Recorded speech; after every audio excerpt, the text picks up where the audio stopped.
Depression has absolutely nothing to do with your brain, and has everything to do with your gut. So many people have been operating off of this idea. Depression is a chemical imbalance that you need to fix with SSRIs, selective serotonin reuptake inhibitors. Well, this chemical imbalance theory has never been proven. In fact, in some studies it shows that people that are depressed have normal serotonin or even higher amounts of serotonin. In your nervous system, you have all these different hormonal-like communications. One of them is serotonin, and serotonin does have an effect over your mood, just like dopamine has an effect of motivating you. But what an SSRI does is it blocks the uptake of serotonin. Let's say, for example, we have a marriage, right? We have a husband and a wife, and they're communicating, and the husband sends a communication over to the wife, but she's wearing earplugs. Okay, that's the SSRI effect, right? You wear earplugs, start shouting. Is that going to fix the marriage? No, Dr. Peter Gausch wrote several books on this topic, and he basically said SSRIs are basically placebos. Hey, well, you know what? At least they're getting some benefit,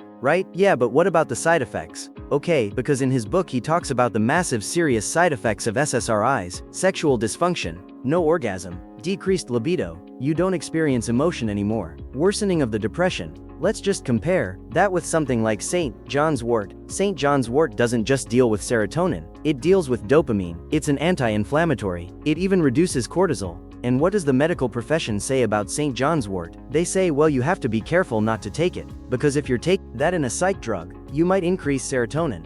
St. John's wort has very little side effects, and it actually works better than a placebo because it's a natural thing, and it does a lot of different things. And there's some interesting things about Prozac. Prozac is an SSRI. When Prozac came on the market in 1988, a couple years later in 1990, there was an outbreak of some serious side effects, where they had a bad batch of tryptophan. So the FDA decided to ban tryptophan for quite some time.